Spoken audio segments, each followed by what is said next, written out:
મેયરશ્રી અથવા કમિશનરશ્રી અર્જન્ટ દરખાસ્ત રજૂ કરે તેવી પૂરેપૂરી શક્યતા છે। જીપીએમસી એક્ટની જોગવાઈ અનુસાર આ પ્રકરણ 2 માં કલમ L મુજબ પેટા નિયમ મુજબ કોઈ પણ અંદાજપત્રનું હોય કે ખાસ બોલાયેલ સામાન્ય સભા, આ 2 સભાઓમાં ક્યારે પણ જે દરખાસ્તો મૂકેલી છે એ સિવાયની અન્ય અર્જન્ટ દરખાસ્ત આવી શકે નહીં એવી કાયદેસરની જોગવાઈ છે।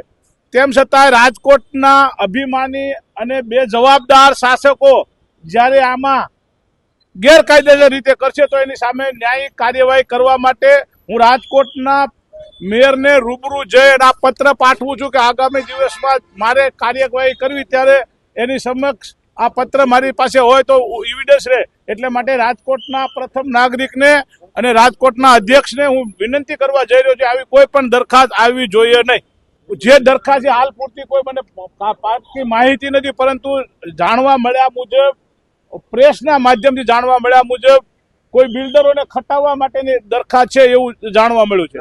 હા, એ બની શકે છે, કારણ કે રાજકોટના અંદરના ભાજપના જે અત્યારે કહેવાય ને શબ્દ ન નીકળે એવા અંદરોઅંદરની લડાઈ થઈ રહી છે। એ લડાઈમાં રાજકોટના મેયર આનું ફરીવાર એકવાર હાથો ન બને એના માટે રાજકોટના મેયરને ચેતવવા પણ જઈ રહ્યો છું। એ તો આપને પણ ખબર છે, મને પણ ખબર છે, ગુજરાતની અને રાજકોટની પ્રજાને પણ ખબર છે, ભ્રષ્ટાચાર માજા મૂકી દે, ભ્રષ્ટાચાર કરવા સિવાય રાજકોટના આ લોકો કંઈ કરતા નથી। જાતા ચેરમેન સાહેબને કંઈક સૂજ્યું છે એટલે વળી પાછું નવું ઊભું કરી અને આ લાવ્યા છે। અને રાજકોટના બીજી એક તમને જાહેરાત કરી દઉં, આજથી તમે બધા પંચવટી સોસાયટી શેરી નંબર 2 બગીચાની બાજુમાં ચાલતું બાંધકામ, જે રાજકોટના સ્ટેન્ડિંગ કમિટીના ચેરમેનના બંગલાનું બાંધકામ છે, તમે જોવા જજો। આના એટીપી એના વોર્ડના 8 નંબર વોર્ડના એટીપીને પૂછજો। માર્જિનમાં બાંધકામ થઈ રહ્યું છે અને પોર્સમાં પણ બાંધકામ થઈ રહ્યું છે, જે ટાઉન પ્લાનિંગ એક્ટની વિરુદ્ધ છે। એ બાંધકામ પણ અટકાવવું જોઈએ। એના માટે અત્યારે રાજકોટના કોર્પોરેશનના કમિશનરને મેં પત્ર ઇનવર્ટ ફરિયાદનો કરાવ્યો છે।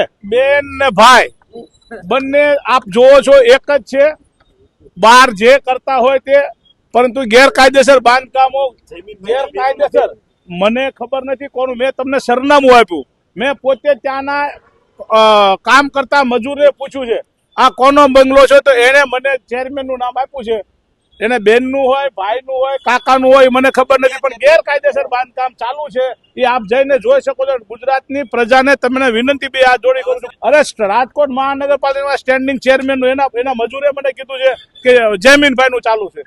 હવે આપ જઈને રૂબરૂ જયમીનભાઈને પૂછો, એના બેનનું હોય તો શું એમના બેનનું માની લો, એના બેનના નામે છે તો શું ગેરકાયદેસર બાંધકામ કરવાની મંજૂરી છે? શું માર્જિનમાં ચણવાની મંજૂરી છે? શું કોર્સ વિસ્તારમાં ચણવાની મંજૂરી છે? એટલે રાજકોટના સ્ટેન્ડિંગ ચેરમેન ને મેયર બધા આવું કરે છે, એ રાજકોટની ગુજરાતની પ્રજા જાણે એવી મારી વિનંતી।